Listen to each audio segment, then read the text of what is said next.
Someone might say. And if others come, we'll. Yeah, well.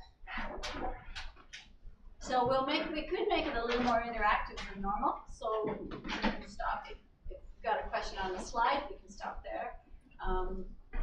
You'll have to be out of here by 6 for the council meeting, so that's great. So it's not a radically different budget than last year, so sometimes it's good to get so you've met most of us. We have a student member, always, sometimes two. It depends if the other student member actually shows up. So, but we had a great student member this year, Jackson.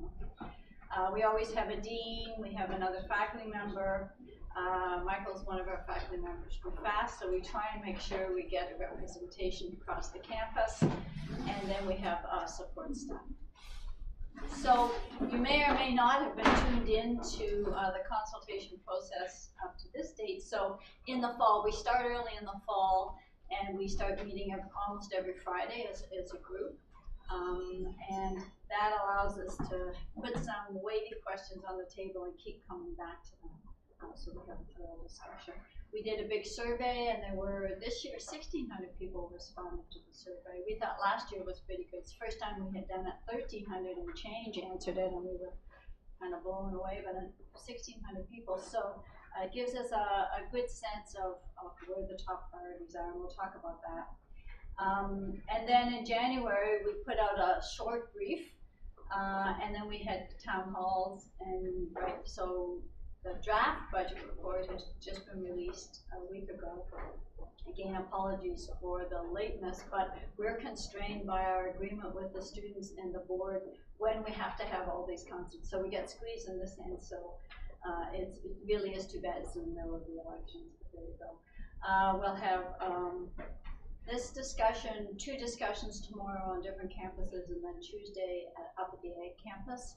And then we take all of the feedback we've had. People will send us email, you'll send us email, the comments that you're making, and Kim takes really good notes. So put all that back in together, and we say, maybe we missed a bit here, or we need to rethink a little bit of what we did. And there's usually some, at this point, relatively minor, but there could be more major, but feedback from feedback. And then in April, the fees are approved by the board separately from the whole operating budget. And just to make sure everybody's clear, I'm sure the finance people are, that the operating budget is the money that's spent day to day to keep the place running.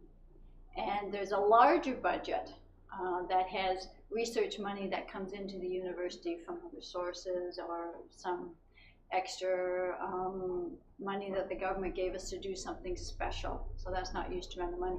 And we're only looking at that day to day, which sounds like a great job. However, there's very little discretionary money in the operating budget. So we do a lot of discussions.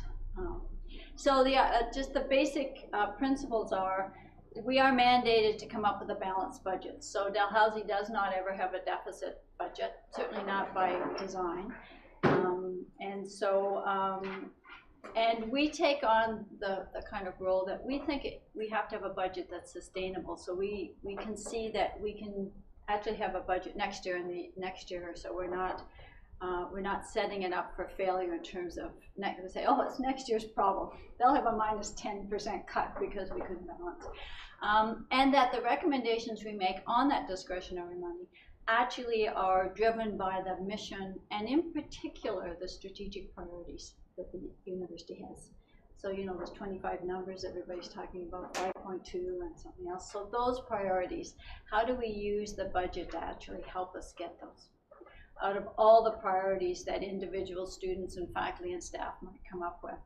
And it's important to us that the recommendations are on the table, that they're transparent, that there wasn't any, or you found out at the end of the year, oh, well, they spent another $15 million over here and they didn't tell us about it. So we're quite intent, and so often we engage in a lot of conversation that we could have avoided by not mentioning it.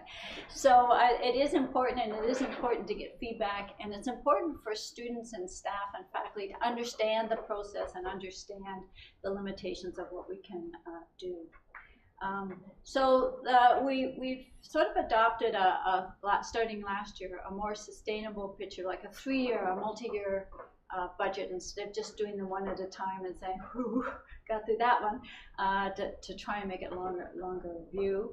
And there's always this difficult balance between the amount of money that's spent in faculty, so on academic matters, the amount that's spent on infrastructure and other kinds of support like HR, and the amount of money that's spent on administration. So we have a pretty consistent balance there, and it's one of the goals of the operating committee that we don't really upset that and put it out of kilter dramatically. And looking at strategic priorities, and in particular where we got clear messages from the communities that these were strategic priorities from their point of view. So not all 25, but ones where we really got an indication that people were concerned, and can we use the budget to kind of alleviate some of these concerns. And so I know you probably haven't been here for 10 years, I hope. So faculty and service units get a regular cut every year, and it can be quite high, and so they need to, initially it wasn't that hard, you come up with efficiencies and you work through it.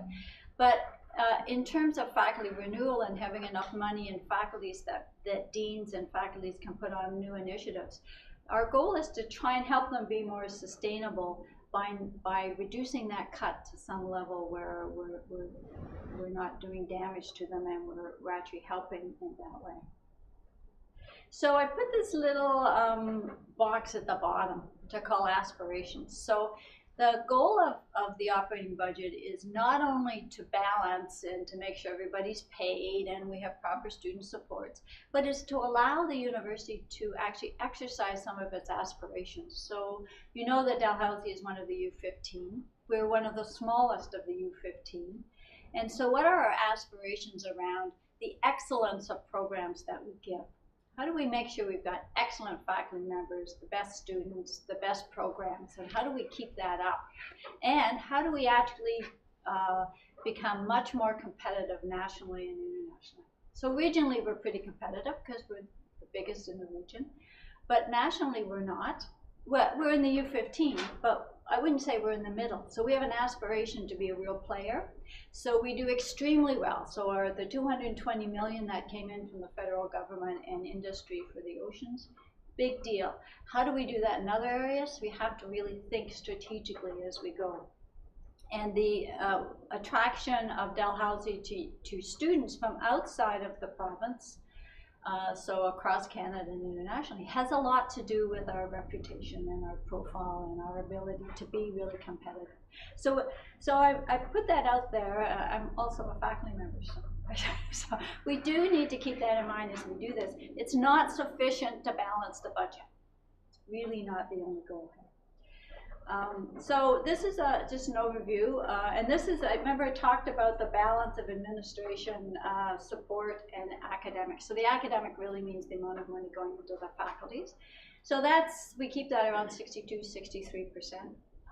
And the support part, which includes student support, infrastructure, HR, buildings, all that stuff, 31%, and administration around 6%.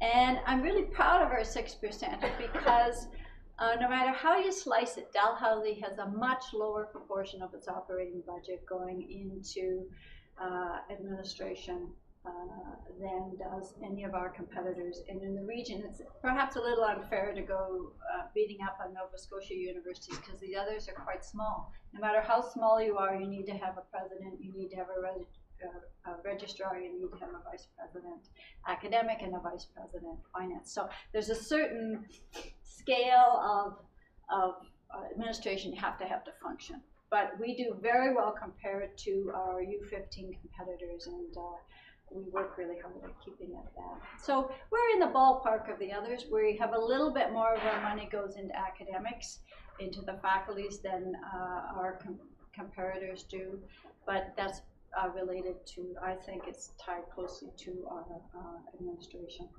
Revenue is bizarrely simple. sadly simple. Government grants, just about 51%.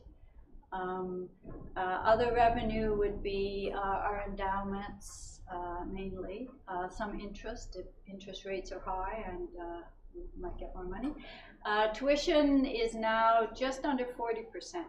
And so that's, you can see where we get squeezed. The tuition's going up and the government grants coming down, not keeping up with inflation. And so percent of it comes from just two sources, both regulated by the provincial government. Provincial government, in their MOU with the universities, determines what their increase is going to be and what the cap on tuition will be. And so they regulate tuition, which I don't think is a bad thing actually.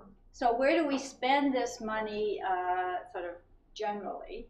So 77% of all the money spent in the operating budget go to faculties and units. Student assistance, and about somewhere between 92 and 102% of that money is faculty salaries. Faculty and staff salaries, sorry, not just faculty. And student assistance is 8%, and that's, is that 64 million? No, So not it's quite. about 33 or so. something like that. Yeah. Faculty campus renewal, so we've got old buildings, we have to keep them up. Utilities, electricity, water, all those good things. IT only 1%, and strategic initiatives 1%. So if we look at best practices, we would see that our IT budget is not high enough for a research-intensive university, not enough bandwidth, not enough wired classes, things like that. And our strategic initiatives, which we're quite proud of, probably still also under best practices, but it does allow us to do some special projects for students, for classrooms, for research, etc., which we should look at a little bit further.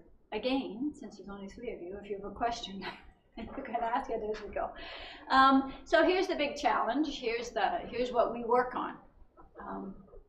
We work on in a context where the budget expenditures go up by about 4%, largely driven by compensation adjustments. So we've got 4 or 5 different union agreements, collective agreements, and they drive the compensation. Library materials, which are of course important to the university, are done in US dollars, so the Canadian dollar goes down, we get hit. The publishers regularly have somewhere between a 5 and 8% lift on their prices every year, even though they're now digital and not on paper. So we help the library out because the library can't take that kind of reduction year after year. But right now they're going through an exercise of checking which journal, doing an audit of journals. So which journals do people actually read, because we buy these big packages from publishers, and if people aren't reading them, maybe we would be better off to pay the same or less but get materials that we actually need. So our revenue sources only go up by about 1.6%, the operating grant by 1%, and other things by about half of 1%. And so at the same time, there's a lot of pressure to do strategic priorities and to take some pressure off the cuts on faculties and other units so that they can actually have some initiatives and they can look at their mix of limited term versus full-time faculty. And so just keeping in mind, if I have my t-shirt says we have to balance this budget at the end of the day. So that's sort of the outline of where we are. So let me talk a little bit about the 1,600 responses. So we did it last year, and we did it again this year, and not too surprisingly, there was very little difference in the main priorities. So we had pages, so probably 1,400 text responses plus the questions. And so out of this, so I've combined, because so many overlapped, I've combined the 2 years. And then I'll talk about what we did last year and what we're proposing in this budget to do this year. So the #1 priority for faculty, staff, and students was more financial aid for students in need. And so we've had this discussion about the rate of tuition, and if you put you don't put tuition up, or you put tuition up and you move the money to those students who need it most. And compelling arguments were made last year and haven't really changed, that actually if we want broader access, we really have to figure out how we can actually support these other students. And so last year we put in $400,000 into financial aid for students in need, and with a commitment that over 3 years we would continue this. So this year we're putting an additional 500,000 into it, with a plan to put more in next year. The second that came out more strongly for the students than for the faculty, not too surprisingly, was study space and classroom renovations. So last year, I asked how much did we actually spend last year out of the budget, and it was a little over $900,000 that we allocated and went into classroom renovations.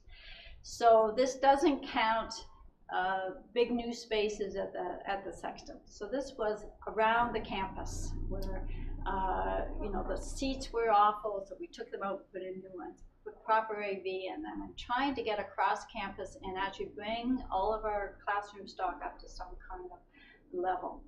And $120,000 was put in Killam, so I just added that.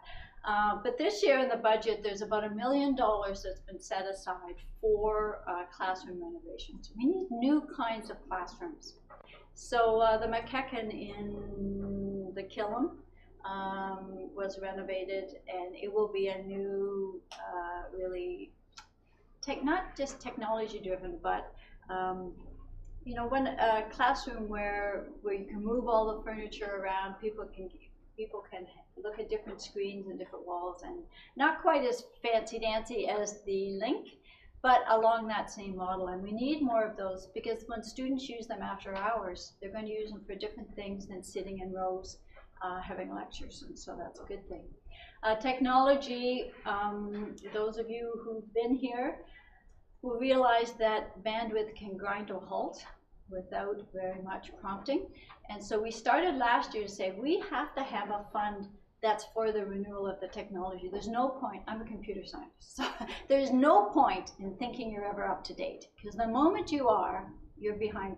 You're behind. And so we need to really be thinking ahead. And as we do more technology in classrooms, we're going to have a much higher need for bandwidth, and we're going to have a much higher need for the kinds of equipment that students need, and faculty need for that matter. Especially if we continue to try and reduce paper and move into open source books instead of publisher-driven textbooks, which save students about $600 or $700 a term, if we can move that way. But we need to have, everybody needs to have the right kind of equipment.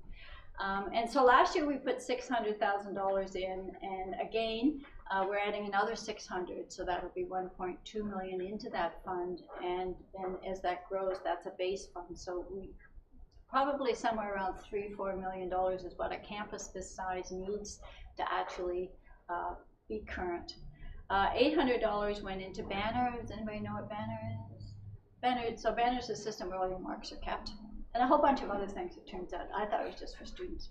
It does advancement, it does finance, it does HR, apparently. Very expensive to actually update a system that's now 20 years old. So $800,000 was put into that, which would be great.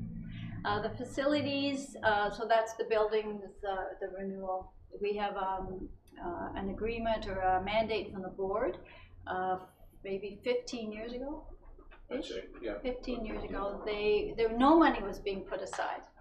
So buildings could fall apart, and I'm not too sure what the plan was, but they said, so to build this thing up, and it's now sitting around 22 million.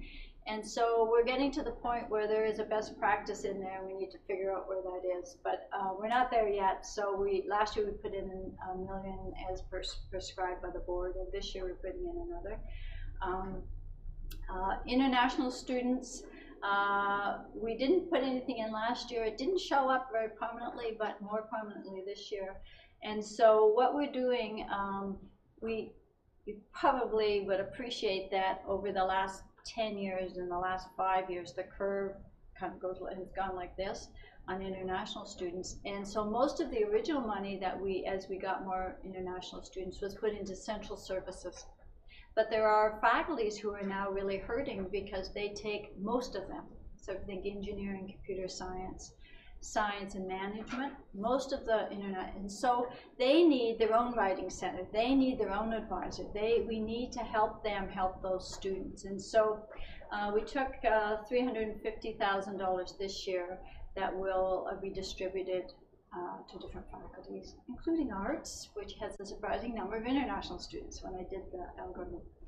So I mentioned before that we have a responsibility to do some strategic initiatives, and so there's a fund called the Strategic Initiative Fund. So that's what it's for, and it's a little over $3 million, and it's divided into 4 pots, if you like. So, because we want to make sure that it's distributed in a way that reflects the way we think of the university. So teaching and learning, research, service, so that's entrepreneurship, advancement, our relationships with industry, etc., and infrastructure. So infrastructure includes HR, it includes buildings, I guess. Yeah, I mean, it's things you'd find, it's sort of the collection for everything else. Diversity is in there. Diversity, and you'd have, an example, a couple of years ago, we hired, for the first time, a privacy officer. And so... Oh, and a human rights and equity office. Human rights and comes equity. Out of there. Just trying to remember some of the other notable items. But it's typically been staff over the last number of years. Right. So, and last year we allocated, because one of the high priorities that came out for both students and faculty and staff was mental health for students. And so last year we put $250,000 out of that money into a base to help with that, and we just haven't quite decided this. The particular uses of this, so you can see I've got categories of money, but not actual, it was spent on this or that or this, and I'm happy to talk about it. We haven't quite decided on that. Other strategic priorities that come up, we've got $450,000. So often in a period of and last year it was student health. We put extra money in that to really get it moving, and then some contingency as we go forward. So the way this works is that at the provost committee, we have so I do teaching and learning, not surprisingly, and so I look at it, so there's a small amount of base money, so that means somebody can hire somebody. And so last year somebody in the Center for Learning and Teaching was hired, for example. A lot of the money goes into different kinds of technologies people need, some extra classroom renovations. A lot goes into student affairs, right? So as they expand the things that they're doing, they make requests, and what I try and do is say I've got 2 or 3 priorities for the year, and channel the money in that way. And the research VP does the same with research, but it kind of makes sure that we cover it and that we're making strategic choices, not this 25,000 for this or 50,000 for that, but we're actually trying to build something. So that's helpful. It's a bit open. Okay, so so I'll go back there. These are our recommendations. So these are the things that are in the budget. If you can't sleep at night and you read the whole budget, this is the Coles notes for the budget in terms of what we're suggesting the discretionary money be spent on. In terms of revenue recommendations, that the tuition and international differential, as last year and the year before, go up by 3%. They did last year, and we're suggesting that for this year, largely because it's a revenue source that we have. If we want to have better programs, better student support, if we want to do any of our aspirational things, we need to make sure that we're actually have some resources to do it rather than firing people. Faculty and service unit stability, and this is, I talked about over the last history of time. It's been, the cut has been as high as 3%. And last year we made a concerted effort to say we need to bring this down because we are strangling the faculties. And so we could either get rid of, do is pay your salaries, or we need to give them some latitude. So last year we brought it down to 1.8%, and our goal, our 3-year goal was 1.5%, but we've reached that goal this year, and so we'll go to 1.5, and then we'll look next year where we go from there. So part of doing a budget is to look at a longer term. And so this is the 3-year window that we're looking at. So last year it was 17 to 19, and now we're 18 to 20. So the goal was, one of our big goals was to offset this impact of tuition increases. So one might argue whether or not, and I'm sure we will, argue about whether or not tuition increases are appropriate, necessary, good for people, whatever. But if we have them, then we need to offset them to the people who actually need some financial help here. So this year we're, as I said, adding another 500,000, and our 3-year target would be to continue each year in that window to add more there. Faculty renewal comes through the faculty budgets. So by reducing the, moderating the cut on faculties and units, it allows them to actually replace people. Whereas if you get a cut year after year after year, at some point you can't replace your faculty members, and certainly if you're in FAS or other faculties, this is not a good picture. Support for teaching and learning, we're saying actually we're doing fine. Let's keep it at this level. Let's make sure the money is well spent. Let's make sure that we're raising all of our teaching stock to a certain level, and let's have some standards. Technology, again, I think we will be able in 3 years to start to stabilize this fund and be in a position where we can be competitive and provide services that I think we should. Facilities renewal I spoke of, we're getting close to stabilization there. And the Strategic Initiative Fund, we want to keep that at the 3.15, and that means that every year, depending on money that we spend almost all of it on one time. If you fix up a classroom, it's a one-time cost. If you hire somebody, that's a base cost. So where we have hired people, about 800,000 apparently, then that money goes to that unit. It comes out of it, it's moved. And so that means we have to, if we want to keep it stable, we have to replace that. And so that's why that shows up there. Now this speed reading chart I put in just to show, to prove my point, that we've been very careful about looking at the university's strategic priorities and trying to make sure that validating that when these decisions we've made around spending are actually in pursuit of the agreed upon strategic priorities, as opposed to the new vote that I really wanted. And so it's not my email. Anyway, so I'm not actually asking you to read that. Okay, so coming up next, we're meeting 2 different groups tomorrow, Ag Campus on Tuesday, and then we will proceed with revisions. I would ask you after the discussion tonight that when you're thinking about it, talking to the rest of the council or your friends, and you have ideas, send them to us. We read them all. And we are quite careful about making sure that we haven't missed something. And so it's really important to us, even if it's only 3. We'll take them all. Okay, so let us answer your questions. We've got everybody here who can answer anything. Or comments. You just have a comment? Yeah, I guess one quick question I had, you might have mentioned it, but when it comes to mental health and wellness, was there a specific reason why you haven't decided on an amount yet, or is there?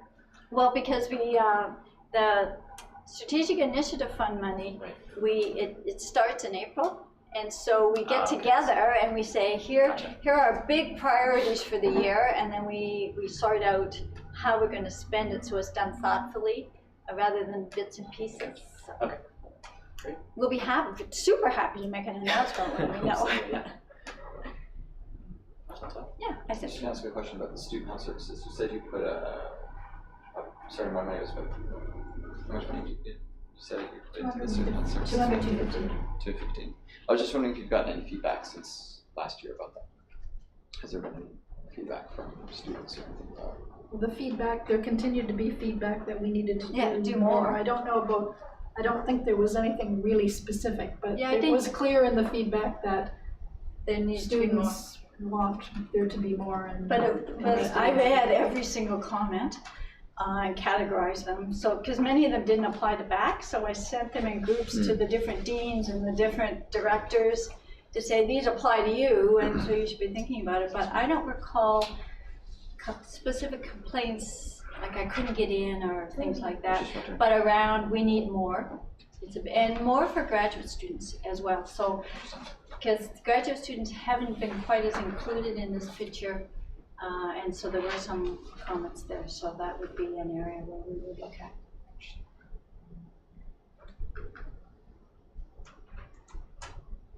So if you had the survey in front of you, what would be your top 2 things that you would want us to be doing better? Good question. Yeah, I think financial aid for students in need is an obvious one. It's no surprise that the DSU consistently advocates against rising tuition fees to ensure that students have the ability to access education. I think this year, more than ever, we've heard a lot around classroom renovations and ensuring that our buildings are accessible. Not just physically accessible, but ensuring that we're thinking of things like gender-neutral washrooms. How can we make our classrooms more accessible to students who are deaf, who are blind, and stuff like that. So I think I would agree with the majority around those 2 points. So Kim's taking notes, so that's an interesting note on classroom renovations around people with disabilities. So that would sort of be accessibility services Yes. that Yeah. Quinta's office provides. Except for, I think whenever we renovate something, we should be renovating it, not waiting for a particular student to come. No. So Being I think proactive. that's actually an interesting point.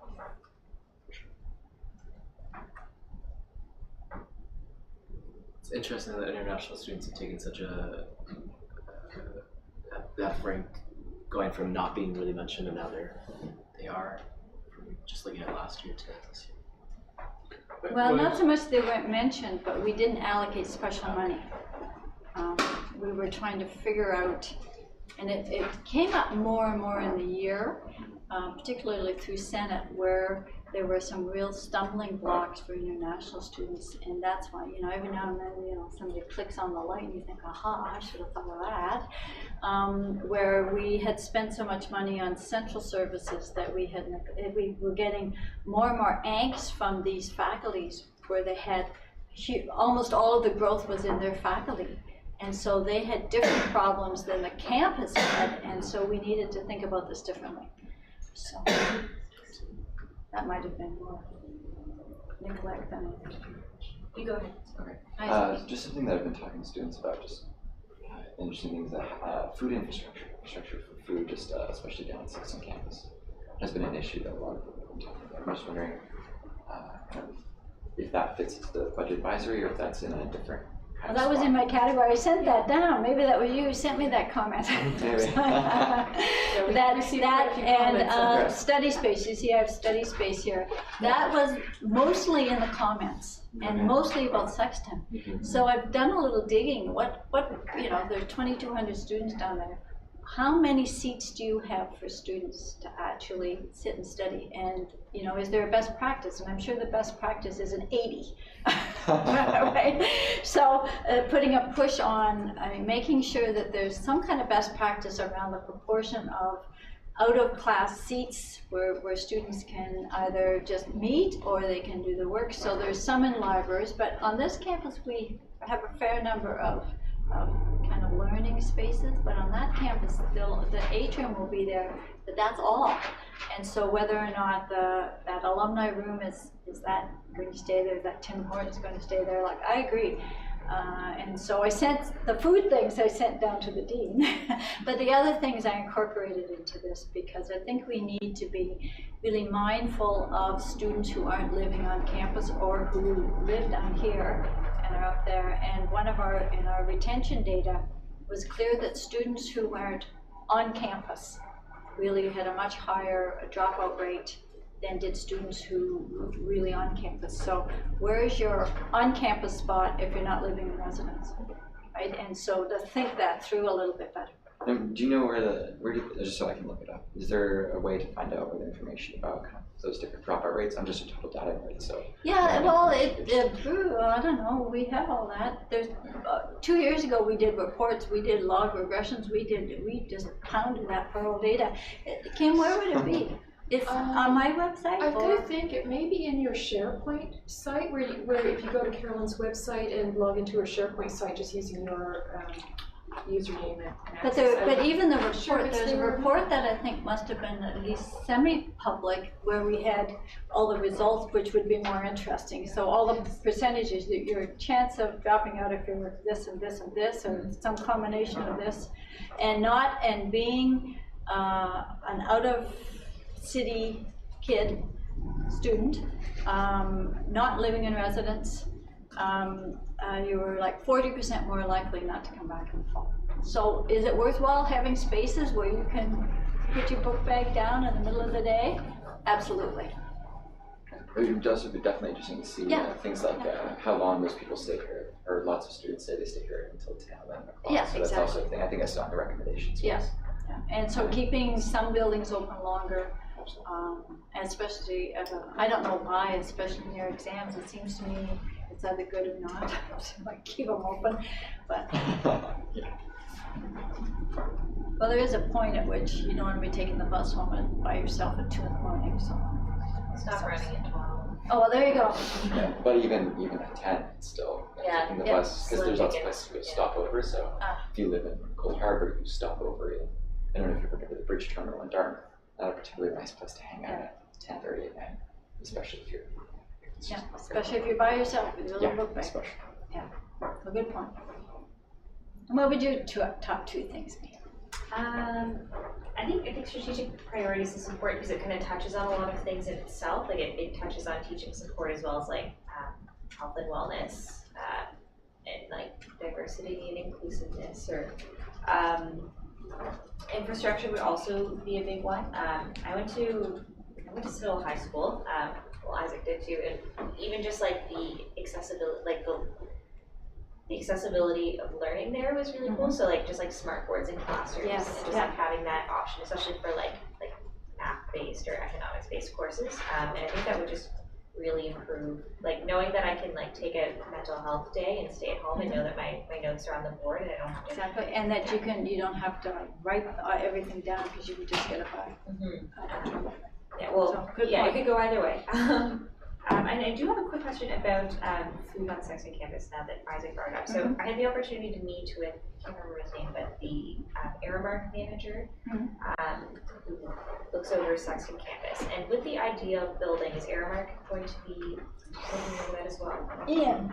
Well, Aramark does in fact provide the food service down there as they do in the rest of most of the rest of the campus, not in this building for sure, and not in the campus. And not in the A campus. I mean, I think that what we've, through the presentations we did last year, we had some comments about, hours of operation, end of term, during exams and so on, where students were finding it difficult to find some food. So I think any suggestions you have with regard to Sexton campus would be most welcome. I mean, the dining facility in O'Brien is pretty limited, but I think we do have some opportunities to look at spaces elsewhere on campus, and particularly with the new two buildings that are going in. I heard a whisper that there will be some sort of like self-operated food infrastructure on a portion of the idea building. I don't know if you.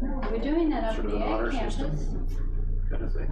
No, something that's not Yeah, so self-operated meaning that the idea was that there's an $80,000 endowment that the Dow Engineering Society has. And they're talking with their society, seeing if they might be able to Like a put some of that. kitchen?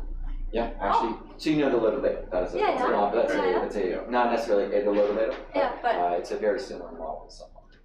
produce. Yeah, they're looking to like hire like a local company to get that running through, because I think they were granted like a floor or potentially a front. I'm not sure if that tells, but yeah. I'll have to get my news from you. Yeah, exactly. It's good. I know, well, Kim's making notes, so, DSU gossip queen. yeah. That's But definitely I think something there are that's- some other opportunities down there, particularly in higher traffic areas, where it's not a narrow corridor that's going to be jammed full of students between classes and so on. But if we can find some open space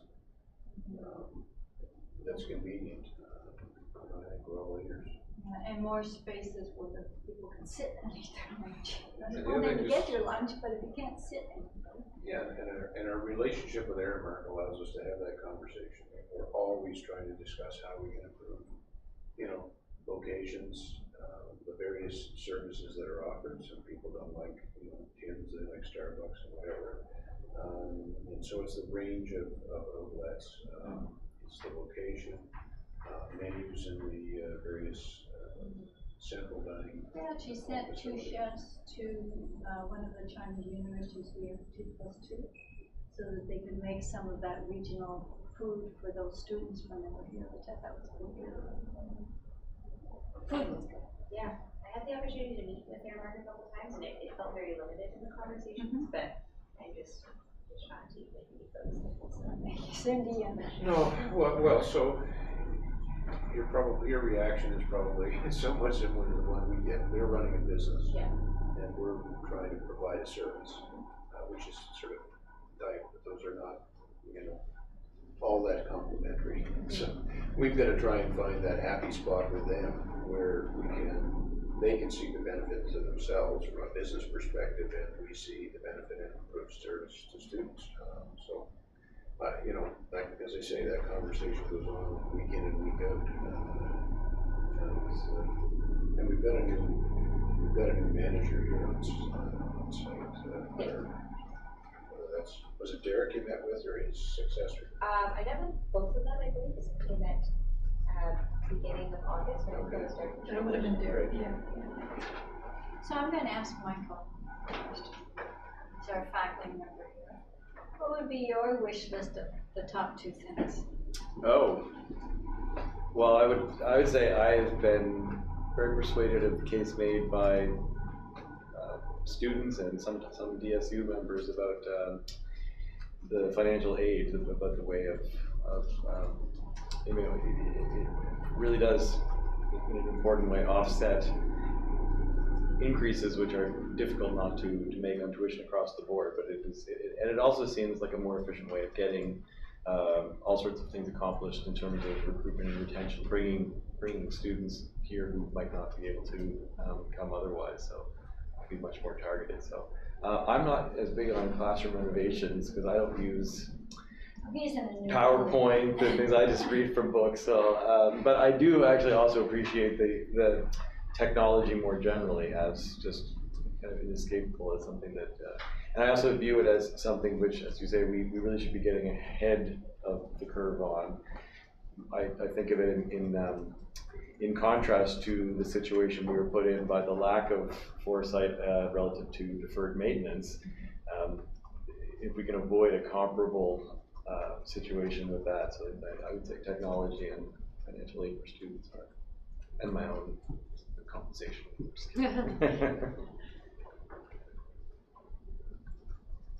So my number 1 wish list is to get all the classrooms to some level.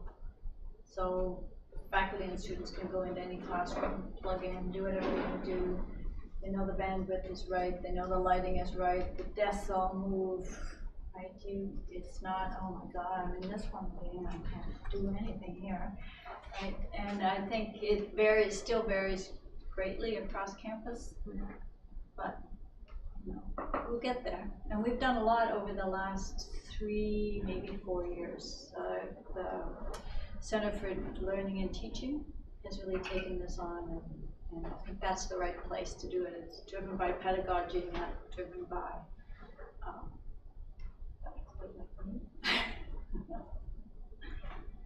okay, any more comments? Anything you wish we talked about that we didn't since we're here?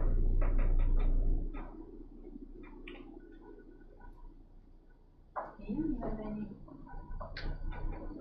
words of wisdom for us? No, I mean, I think you opened it up at the beginning, the conversation, Carol. I mean, I think it's important if you have input to provide, feedback to provide, once you leave here tonight, talk to your fellow students. You know, I think I would echo the comment that the committee pays a great deal of attention to the feedback received. Can we do everything can we address everything? No. But this process is all about listening and understanding how we can achieve a balance of those requirements within the revenue that is available to the university. And I think that's what we try to do each and every day, and through this process in particular. So, by all means. And what we can't do right now, we're mindful of, well, then when can we do it, right? And how do we phase in something that's maybe too big for us to bite off right now, but to be mindful. So some of these things, we talked about technology for 2 or 3 years, and then we said, well, guess we better do something. And so sometimes we need extra reminders. That'd be great. Yeah, we'll definitely pass along all this information to our counselors tonight. I'll get in contact with our communications directors to see if we can do a quick social media blast about the sessions that are coming up over the next few days. Okay, great. And really try and push students toward watching the live stream that's been recorded tonight and submitting their questions and concerns. Yeah, that'd be great.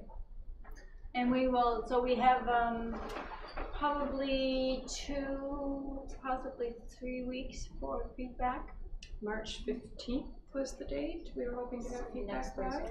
Yeah, so even the week after that, I would imagine, because we got jammed up here with O drives and technology. But then, because we need to meet again and go through them and see if there are adjustments we can make. Or sometimes it's as simple as, what a great idea, let's pass that on to the SIF committee and let them do something. So, all bright ideas, all ideas accepted. So let me thank you all very much. I'm sorry we don't have cookies, but normally we do. We give you 3. Thanks very much. Thank you.